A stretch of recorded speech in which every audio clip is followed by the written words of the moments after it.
방송 언어 2주 3차 시 영상 강의를 시작하도록 하겠습니다. 지난 시간에 이어서 이제 대화의 경률들을 조금 더 배울 텐데요. 37쪽에 레이코프와 리치의 그 대화의 경률, 맥시임에 대해서 살펴보도록 하겠습니다. 레이코프가 1977년에 제안한 공선성 규칙이라는 것과 리치 1983년의 공선성 원리는 비슷하고 좀 다른 점이 있는데 37페이지 맨 하단 그리고 선생님이 4페이지에서 정리해 놓은 대로 이 두 개의 그 어떤 공손성의 원리는 레이코프가 공손한 표현의 사용을 최대화하는 그런 방식이라면 리치는 공손하지 않은 표현을 최소화하는 것. 같은 듯 다른 것 같지만 최대한 공손하게 하는 것과 말하자면 불손한 표현이죠. 불손한 표현을 최소화하는 방식에 조금씩 관점의 차이가 있다고 합니다. 그래서 먼저 레이코프는 그 공손성 규칙이라고 해서 폴라이트니스의 그 속성, 상대방에게 강요하지 말아라, 선택하게 하라, 상대방을 기분 좋게 하라. 정말 최고네요. 네, 이렇게만 해주는 상대가 있다면 정말 대화할 맛 날 텐데 중요한 건 나도 이래야 되겠죠? 근데 이제 이 공선성 규칙은 교재에도 나와 있지만 굉장히 문화 상대적이라고 합니다. 그러니까 각 문화권마다 언어 예절이나 화법의 차이가 있기 때문에 조금씩 차이가 있을 수 있다고 하네요.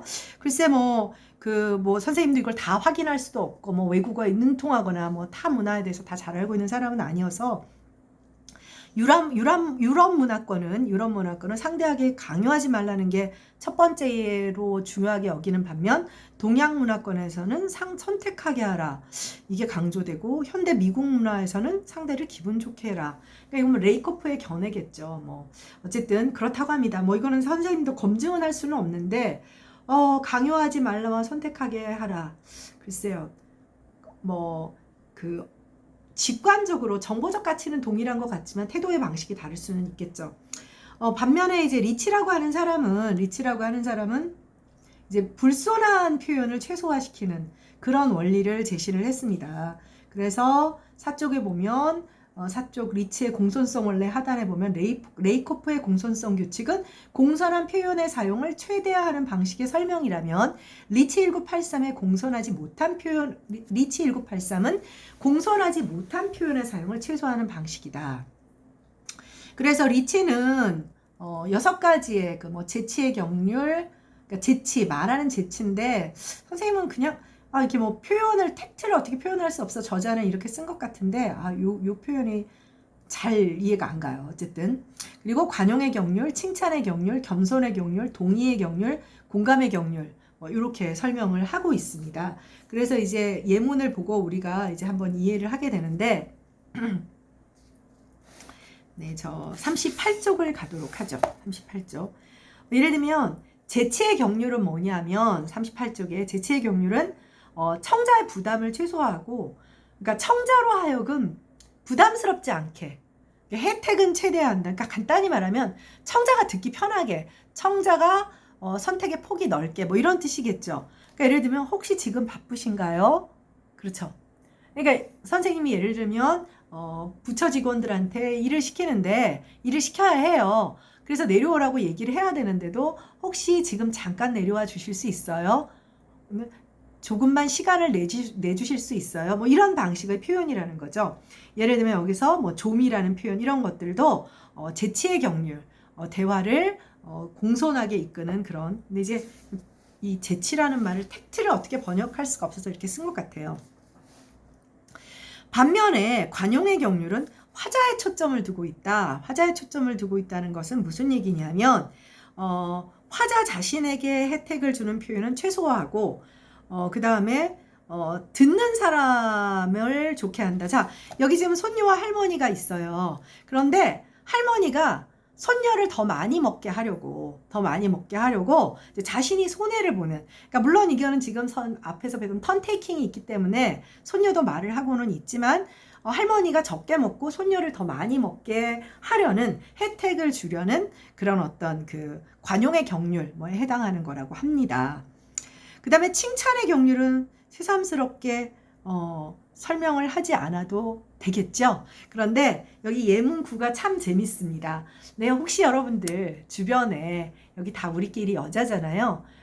여자들이 남자들처럼 거칠게 폭력적인 싸움은 안 하는데 남자분들은 교수님들도 술 먹고 좀 거칠게 막 주먹 다짐을 하시는 것도 봤어요. 근데 여자들은 어릴 때 친구든 동료 교수든 뭐랄까 이제 그런 거는 없죠. 근데 보면 이런 친구 한 명씩 꼭 있지 않나요? 자, 한번 볼까요? 경미야, 너 되게 예뻐졌다. 너 학교 다닐 때 공부도 잘했잖아. 근데 진이는 이제 칭찬을 하는 부류의 사람입니다. 근데 나영이가 우리 엄마가 그러는데 어릴 때 공부 잘하는 거 아무 소용없대. 너 요새 뭐 해? 그러니까 이 나영이란 친구는 어때요? 다른 사람 칭찬하거나 좋은 말을 하는 사람이 못 되는 거예요. 이거를 뭐 츤데레로 이렇게 뭐 포장 씌워주긴 조금 애매하겠죠. 뭐 나 검찰청 왔다 갔다 해. 그랬더니 뭐 너 또 사고 쳤구만. 우리 엄마 말이 맞다니까. 아니 나 서울지검 검사야. 이건 되게 이제 극단적으로 있긴 했지만 간혹 주변 사람들 중에 한 4명만 모여도 꼭 한 명 때문에 기분 상하는 경우들이 있죠. 그러니까 여러분들이 이 수업을 들은 다음에 이게 정답이다 아니다를 떠나서 사실은 선생님은 굉장히 객관화된 것을 선생님 전공이 중세국어, 국어학, 음성학, 음운론, 국어 역사 이런 거라는 사람이라 사실 이러한 범주화들 뭐 재치의 경륜, 관용의 경륜, 칭찬의 경륜 이런 범주화들이 선생님 스스로 수긍이 안 되는 부분들이 있어요. 근데 이제 아마 이러한 그런 학문도 당연히 있어야 되겠죠. 근데 선생님이 이제 이 수업 준비를 하면서 느낀 것은 뭐냐면 선생님이나 여러분들이 이 수업을 통해서 뭐랄까 그 화법의 중요성, 방송 언어에서의 의미 규정을 떠나 어떤 대화의 어떤 방법, 그러니까 내가 어떤 방식으로 타인과 소통하는가에 대한 반성이 필요한 것 같아요. 선생님은 나영이 같은 사람은 아니에요. 근데 어떤 화법을 쓰는지는 모르지만 그렇게 원수지고는 살지 않는 것 같은데 이런 나영이 같은 사람들을 솔직하다라고 말할 수는 없는 것 같죠. 솔직하다고 말하는 사람. 자, 일단 대화를 함에 있어서 근데 지나친 칭찬은 또 진실성이 없어 보이니까 우리가 앞에서 과하게 칭찬을 한다. 그러면은 진실성이 좀 없어 보여서 어떤 분이 선생님한테 만나기만 하면 맨날 살 빼졌다고 하는 분이 있어요. 근데 내가 요새 막 찌고 있는데 그 실제 선생님이 경험이야. 여러분도 경험한 적이 있을 거예요. 그래서 나중에는 오히려 기분이 별로 안 좋아지더라고요. 그분은 이제 그러나 그분의 성격이 다른 사람을 배려하고 항상 좋게 말해주려고 하는 분이라서 그랬지만 뭐야 이런 생각이 들기도 하죠. 네. 그 다음에 겸손의 경륜. 겸손의 경륜은 칭찬과는 좀 다르죠. 칭찬과는 타인 화자 자신을 칭찬하는 최소화하고 자신을 비난하는 말은 최대한다. 여기 비난이라고 했는데 사실은 자신을 낮추라는 뜻이라고 할 수가 있습니다. 근데 이 겸손의 경륜이 문화상대주의에 입각해요. 여러분 문화상대주의는 알죠? 문화라고 하는 것은 절대성을 갖는 것이 아니에요. 아마 여러분들 중학교 때 도덕책, 고등학교 때 윤리에서 배웠겠지만 예를 들면 문화상대주의가 적용되는 가장 대표적인 문화제도가 결혼제도라고 할 수가 있거든요.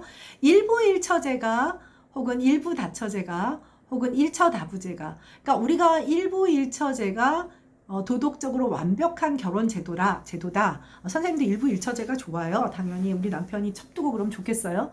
네, 어찌되었건 간에. 그래서 중요한 거는 그런 어떤 개념을 떠나서 어떤 제도가 우리가 도덕적으로 완성되어 있고 훌륭하다고 생각하는 어떤 제도가 모든 문화권에 그대로 해당될 수는 없다라고 하는 것이죠. 여러분들 한국사 지금 보통 한 17학번부터는 한국사가 필수였던 걸로 알고 있는데 고구려의 형사 취수 제도라는 걸 알고 있죠.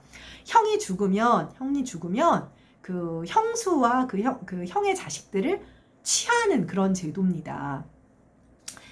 물론 가끔 고대 사회나 이런 데를 보면 양귀비 같은 경우는 그 당현종의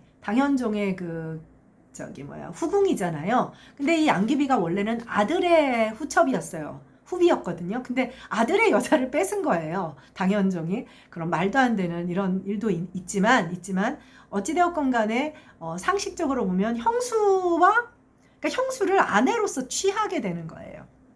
그냥 이제 뭐랄까요? 그 고구려 시대의 문화적 배경, 상황을 전혀 보지 않고, 그러니까 이 문화상대주의라고 하는 것은 공간적으로도 다른 나라, 우리가 이 21세기에 아랍 문화권, 뭐 동남아시아 문화권, 미국 문화권, 그런 공간적인 차이에서의 문화를 상대적으로 판단하는 것도 필요하지만, 통시적으로 역사적인 공간 안에서도 그래요.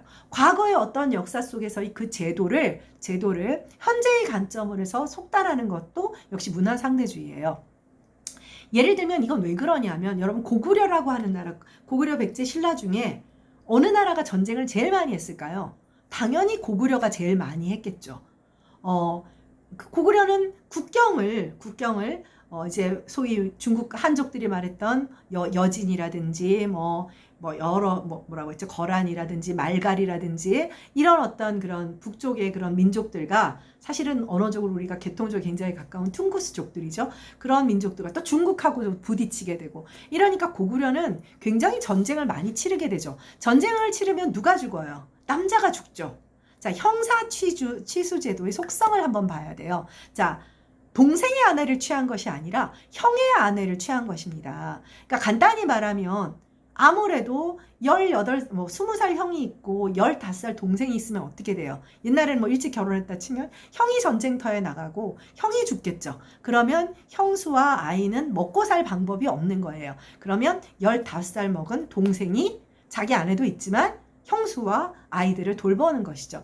그러니까 그 제도의 속성을 생각하면 이건 무슨 얘기냐면, 전쟁을 많이 치르고 남성들의 성비가 깨지고, 그러면 그때 남게 되는 미망인과 미망인의 자녀들은 생계가 어려워지니까 그 가족들에게 책임을 넘긴 거예요. 아랍 문화권에서 코란에서 아내를 4명까지를 아주 그러니까 첩이 아니라 우리가 처첩이라고 하죠.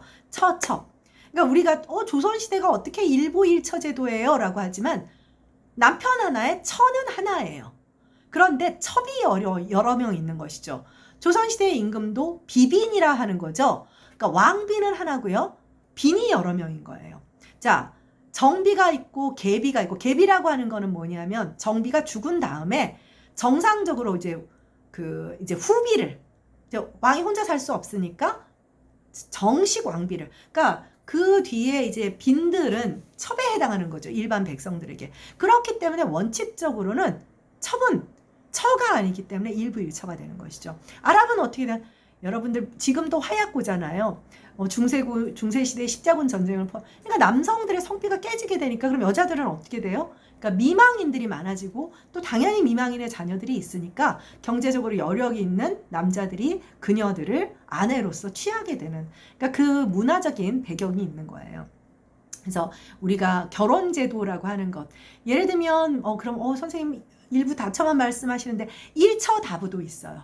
일처다부도 있어서 티벳의 어떤 고산지대 같은 경우에는 그 여성이 아직도 남아있는 걸로 알고 있어요. 얼마 전에 선생님이 얼마 전에 몇 년 전이긴 하지만 그래도 한 3, 4년 전에 그 다큐멘터리에 한 여자가 3형제와 같이 살아요.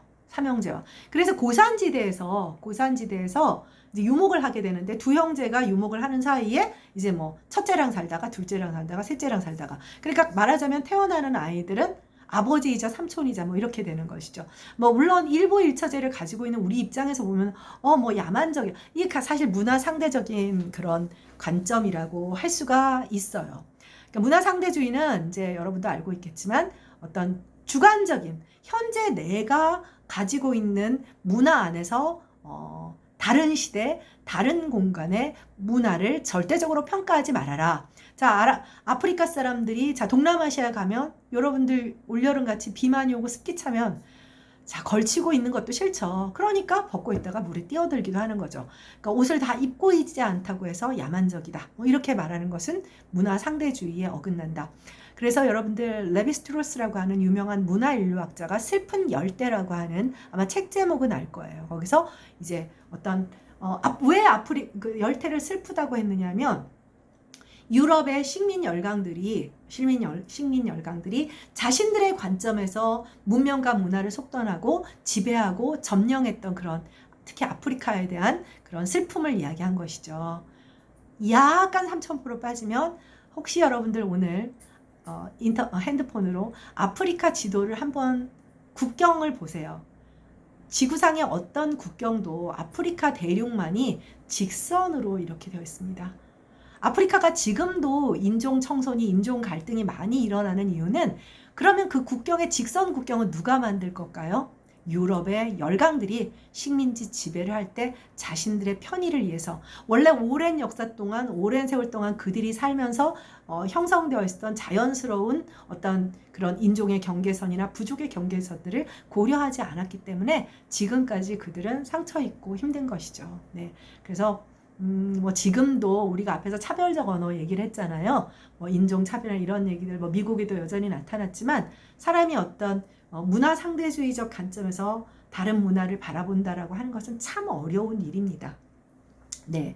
약간 삼천포로 빠진 이야기지만 이 지금 40페이지의 이 공손성 공손성 규칙 그러니까 리치의 공손성 규칙 가운데 겸손의 경률은 문화권에 다르다고 합니다. 우리나라는 어때요? 소위 말해서 나댄다고 하죠. 왕따의 근원으로 가는 길입니다. 나댄다라는 말 알고 있죠? 나댄다. 나댄다랑 비슷한 말 중에 설치다라는 표현이 있는데 이 설치다라는 표현은 굉장히 언어 차별적인 활용어가 아닙니다. 여성들에게 붙죠. 여자가 설친다. 남자가 설친다라고 거의 안 해요. 여자가 설친다. 네. 근데 어쨌든 그래서 여기 보면 칭찬을 해요. 자, 예문 10번을 볼까요? 이번에도 전교 1등 했다며? 넌 정말 천재야. 그랬더니 자, 밑에 보지 말고 B와 B 다시 중에 어느 쪽이 동양적인 것인지 예습 안 하는 사람들 맞춰보세요. 천만에요. 다만 운이 좋았던 것 같습니다. 그 다음에 B 다시는 감사합니다. 앞으로 더 노력하겠습니다. 어느 쪽이 동양적인 걸까요? 네, 그냥 운이 좋았어요가 동양적이죠.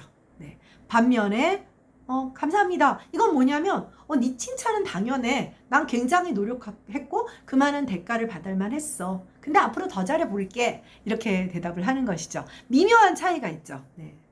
물론 우리도 뭐 사실 B다시보다 더 적나라하게 뭐 얘기할 수 있죠. 그 지난번에 그 유튜브 영상 중에서 어떤 한국 학생이 나와서 한국 학생과 미국 학생, 여학생 2명이었는데 우연히 보게 됐는데 그 강의 시간에 이제 한국 사람들 특히 동양적 사고방식, 그러니까 성적이 이렇게 훨씬 더 그 평점 평균이 나쁜데 그 미국인 여학생의 어머니는 이미 그거를 인스타그램에 올려서 자랑을 했대요. 그런데 한국 학생은 어땠냐면 어머니가 말도 안 하고 사실은 그런 거 이제 자랑을 하거나 그러면은 뭐 한국 사회에서는 끝이죠. 적절한 자랑의 순. 그래서 이런 것은 문화 상대주의와 관련이 있다. 소위 말해서 험불에는 좀 더 뭐랄까 동양 사람들은 그런 데 대한 교육이 굉장히 철저하죠. 어느 것이 더 좋다 나쁘다 할 수는 없는 것 같아요. 이거는 예. 방금도 말했지만 문화 상대주의. 그다음 동의의 경률. 동의의 경률은 예문 12를 같이 보는 것이 제일 좋은 것 같아요. 그러니까 우리가 이제 논의를 하다 보면 특히 이제 앞으로 여러분들이 사회생활을 하다 보면 회의를 많이 하게 되는데 정말 사람들의 생각은 백인백색입니다. 100명이면 100명의 생각이 다 다를 수밖에 없어요. 여러분들 그 옷 사러 가보면 저 옷을 누가 사지, 누가 입지라는 생각이 들지만 팔려요. 그러니까 나와 있는 거예요. 자, 그렇게 사람들의 생각은 다 달라요. 그런데 이러한 생각들을 서로 다르다고 해서 계속 갈등만 유발하면 지금의 그 정치권들처럼 맨날 싸움박질만 하고 발전적인 논의가 없겠죠. 여기에 이제 일단 동의를 한 후 이게 말하자면 토의와 토론이라고 하는 비난이 아닌 건전한 비판과 비판을 위해서 이제 발전적인 사고 대화의 틀로 가려면 이런 동의의 법칙은 굉장히 중요한 것 같아요. 예문 11을 볼까요? 이 옷 정말 잘 나가요. 예뻐서 난리예요. 정말 예쁘네요. 근데 저는 좀 안 맞을 것 같아요. 이거는 뭐 타이트할 것. 이런 식으로 뭐랄까. 왜냐하면 물론 그 종업원이 안 팔리는 걸 권할 수도 있기는 해요. 안 팔리는 걸 권할 수도 있기는 하지만 팔아버리려고 권할 수도 있죠. 최악으로 나쁘게 생각한다면. 그러나 종업원도 기분이 나쁘지 않게 감정 노동자니까 하면 하다못해 1,000원이라도 할인받을 수 있는 거 아닐까요? 네. 좋은 말이 있죠. 말로 천냥빚을 갚는다. 네, 그래서 이런 것들이 이제 동의의 경률이고요. 공감의 경률이죠. 이게 그 대화를 할 때 우리가 앞에서 선생님은 정말 이게 되게 중요하다고 생각하는데 사회생활을 하거나 가정에서도 보면 공감의 경륜을 지키지 못하는 사람과 이야기할 때, 그러니까 우리가 차라리 과제 중심, 우리가 과제 중심의 그 화법과 그다음 과제 중심의 대화와 36페이지에서 과제 중심의 대화와 관계 중심의 대화가 있다고 했잖아요. 차라리 과제 중심의 대화에서는 감정이 상할 게 별로 없어요. 정말 말하자면 객관적인 회의, 아님 많은 거지 딱 본인이 객관적인 기준으로 설득을 당하면 털어버릴 수가 있어요. 그런데 우리가 소위 말해서 관계를 가지고, 그러니까 우리가 가족들 가운데 가족들이 가깝다는 이유로 이런 대화의 경륜들이 잘 지켜지지 않아서 훨씬 더 상처받고 힘든 경우들이 많아요. 근데 그 경우에 가장 중요한 것이 공감이 가장 중요한데, 혹여 이제 보통 보면 다들 뭐 우리 학생들 한번 떠올려 보세요. 근데 어른들을 바꾸기는 힘들어요. 어른들을 바꾸기는 선생님이 오래 살아본 결과 타인은 바꾸기가 어렵다. 그리고 말하는 방식이나 태도를 바꾸는 것은 정말 어려워요. 바꿀 수 있는 건 나은 것 같아. 그래서 나의 방식을 바꾸는데 인간관계에서 관계 중심에서 이 대화라고 하는 것이 삶에서 굉장히 큰 무게를 차지하는 것 같거든요. 그때 공감이 정말 중요한 것 같습니다. 여기 보면 공감의 경륜에서 5째 줄이죠. 다른 사람의 말을 듣는 수준은 다른 수준이 더 있는지 한번 생각해 보세요. 무시, 듣는 척, 선택적 듣기, 신중한 경청, 공감적 경청의 5가지로 나눌 수 있습니다. 여러분들은 지금 혹시 진도열만 올려놓는 친구들은 무시죠. 괘씸한 것들 안 보이니까. 강의실에서는 듣는 척, 딸 레포트 할 때, 그 다음에 선택적 듣기, 내가 정말 좋아서 진짜로 듣고 싶은 게 아니면 사람들은 사실 선택적 듣기를 좀 하게 되는 것 같아요. 좀 잠깐 멍 때리기도 하고. 신중한 경청, 이건 이제 뭐 나한테 너무너무 중요한 강의나 이런 것들이 그렇겠죠. 공감적 경청은 상대에 대한 엄청난 애정과 그런 어떤 배려가 있어야만 가능한데 진짜 중요한 것이 아닌가 싶습니다. 예문 12는 내가 보기에는 공감적 경청에 좋은 예는 아닌데, 어떤 친구가 남의 말을 잘 안 듣다가 잘 들어주니까 이제 그렇다고 한 것 같습니다. 그래서 인간관계에 긍정적인 효과를 만들 수 있는데 가장 중요한 그런 기술이 공감적 경청이다. 자, 일단 교재는 지난번에 말했다시피 지금 한 20페이지 정도 나간다 하면 되는데 조금 더 나간 것 같아요. 그리고 42페이지 얘기는 조금 복잡한 얘기인 것 같아서 다음 주 3주에 살펴보도록 하고요. 3주에 살펴보도록 하고, 우리는 지금 선생님이 여러분들한테 나눠준 그 한글 자료에 그 보충 자료라고 해서 구어와 문어에 대한 구별을 해놨습니다. 사실 이제 언어학적인 구분이지만 기본적으로 우리가 이 화법이든 미디어 언어든 이제 일종의 응용 학문이잖아요. 이 응용 학문의 베이스가 되는 순서 학문의 그런 개념들, 분류 체계들은 정확하게 알고 있는 것이 필요해서 한번 정리하여 제시해 봤습니다. 지금 책은 덮고 함께 살펴보도록 하죠. 네, 그래서 구어는 입말, 스포컨 랭귀지 혹은 오럴 랭귀지라고 하고요. 문어는 글말, 리턴 랭귀지 혹은 리터럴 랭귀지라고 합니다. 언어를 그 전달 매체가 음성이냐, 즉 음성 기호냐, 기호학적, 우리가 1차 시인가 2차 시에서 말했던 기호학 세미오틱스의 관점에 보면 음성 기호냐 혹은 문자 기호냐에 따라 분류한 것으로서 더 전문적인 용어로 뭐 음성 언어, 문자 언어 이렇게 사용을 합니다. 이런 용어들은 모두 이제 언어학적, 링귀스틱스의 그런 개념들입니다. 그런데 상대적으로 구어나 문어는 훨씬 더 좀 학술적인 용어라기보다는 좀 일반적인 용어잖아요. 일반인들도 많이 알고 사용하는 용어. 이거는 오히려 문체적인 개념, 문체 분류에 사용하는 개념이에요. 그래서 오히려 구어체, 콜로키얼 스타일이냐, 혹은 문어체냐, 리터럴 스타일이냐, 문체. 그러니까 지금 예를 들면 글을 쓸 때 여러분들이 톡방에 쓰는 것은 좀 더 구어체적인 문어를 사용하는 것이고, 지금 화법과 미디어 분석 같은 이런 책에 쓰여진 것은 전형적인 문어체적인 문어가 되는 거죠. 선생님이 지금 강의 영상에는 아무래도 또박또박 말하죠. 또박또박 말하고 최대한 어미의 선택도 경어법을 지키게 되죠. 그렇게 되죠. 이런 것은 뭐랄까요, 문어체적인 구어가 되고, 그러나 막 뭐 강의실에서 만나서 지도 학생들 만나면 야, 너 잘 지냈니? 이럴 때는 전형적인 구어체적인 구어가 되겠죠.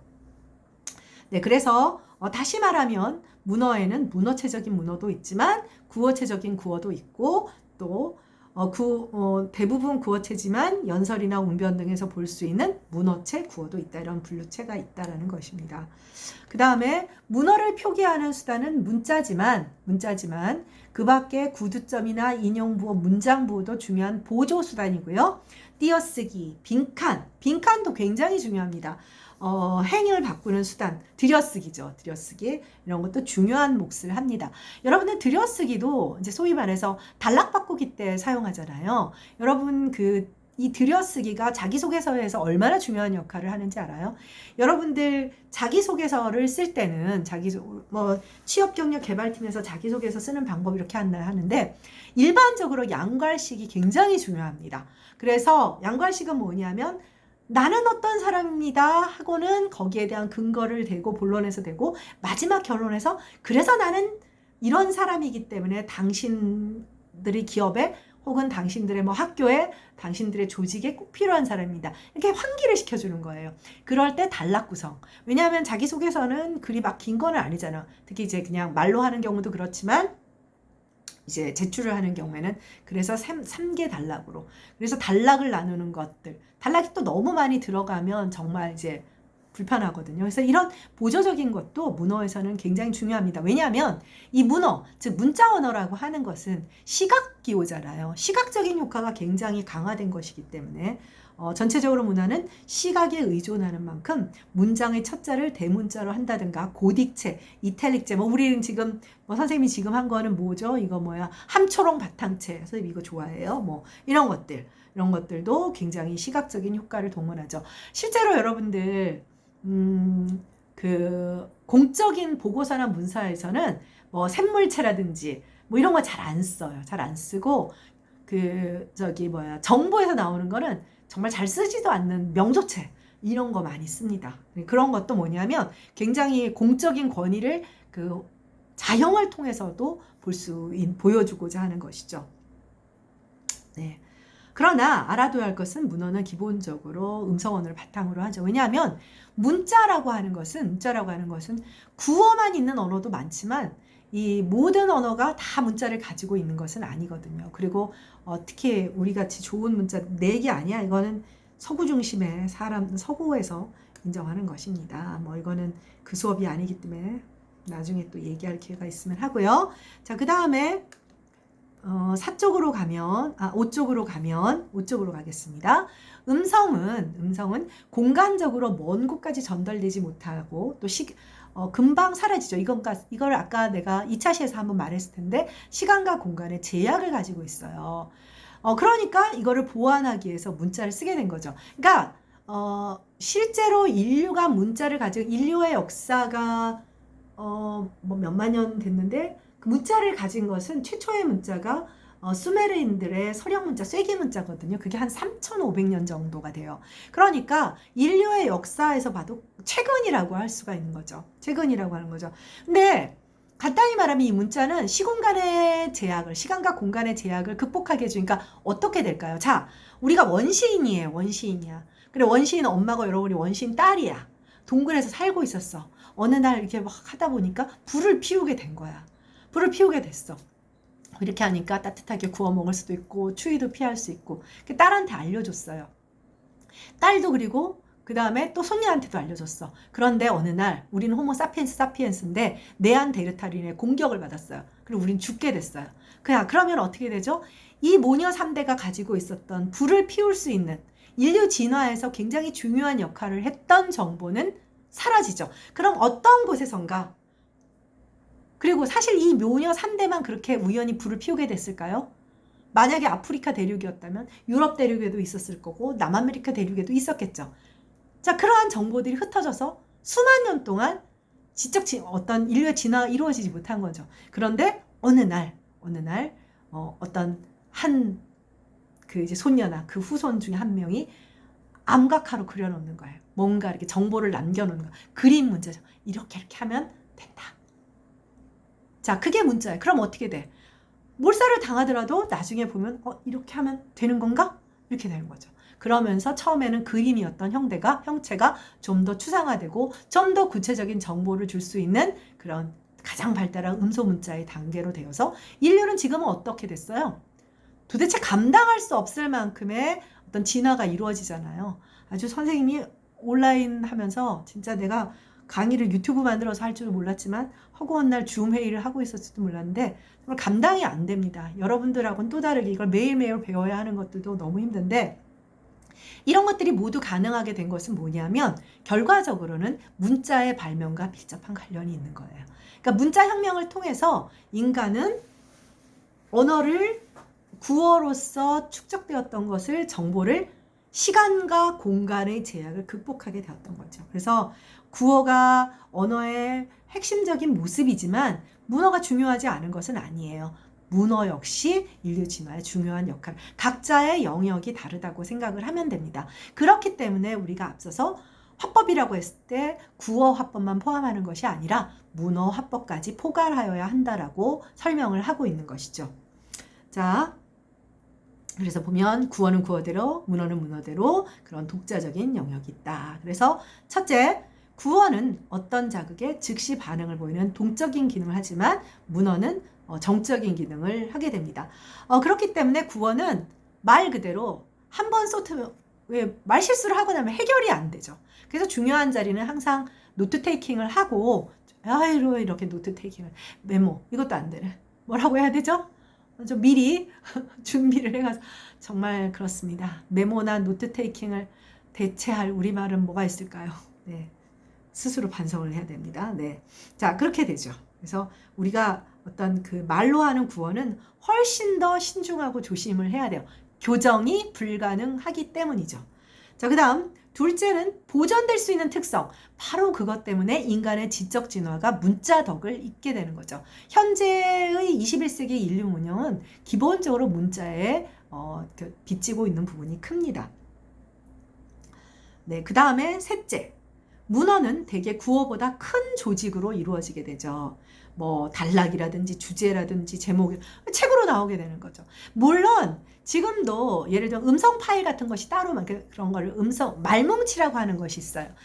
이제 말뭉치라고 하는 거는 뭐냐면 과거에는 이제 주로 이 쓰여진 리턴 랭귀지로 쓰여진 것들만 언어학적인 연구 대상이 됐어요. 그래서 지금도 옥스퍼드에는 필롤로지라고 하는 문헌학과라고 하는 분야가 있는데 문헌학과인데 19세기까지만 해도 언어학과 같은 개념으로 이해가 된 거예요. 왜냐하면 자, 문헌학은 뭐냐면 기본적으로 문헌에 씌워진 언어를 연구를 하는 거예요. 그런데 지금은 영상도 있고 녹음도 할 수 있고 음성 언어를 포착할 수 있지만 19세기까지만 해도 그거 쉽지가 않았죠. 그러니까 언어 연구는 항상 시각 기호화된 문자 언어로 씌워진 것만 연구를 하니까 필롤로지, 문헌학이 마치 언어학과 동일한 개념처럼 이해되었던 거죠. 근데 지금은 이런 어떤 문자 기록뿐 아니라 말뭉치라고 해서 이런 구어 말뭉치, 문어 말뭉치에서 구어 말뭉치라고 해서 음성 언어 자료들도 국립국어연구원에서 연구를 위해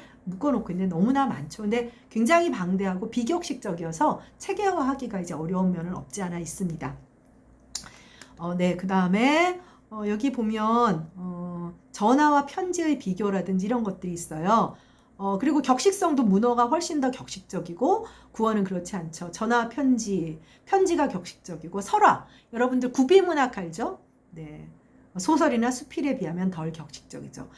구비문학이니까 구전되다가 글로 정착된 춘향전이나 이런 걸 말하는 거죠. 그 다음에 상대적으로 지난번에도 말했지만 문어가 훨씬 더 보수적일 수밖에 없고요. 그 다음에 다섯 번째, 구어는 특정 청자를 면전에 두지만 문어는 불특정. 우리가 2차 시에서 의사소통에 구어 화법의 의사소통 체계와 문어 화법의 의사소통 체계에 대해서 살펴봤는데 그것을 생각하면 됩니다. 그래서 상대적으로 구어에는 이거 선생님 이거 잘못 썼어요. 거기에 보면 다섯째에서 따라서 미안합니다. 따라서 네, 이거는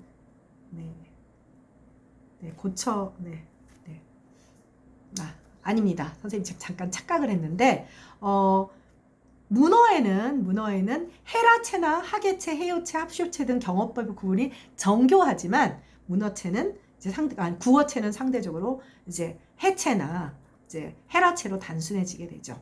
그리고 우리나라의 경우에는 특수하게 과거에 한자를 사용하고 한자로 문장을 쓰는 한문 생활을 했잖아요. 이런 것을 언문 불일치, 구어와 문어의 불일치 문화생활. 그런데 유럽도 라틴 문자를 사용할 때 그와 동일한 양상을 보이기도 했습니다.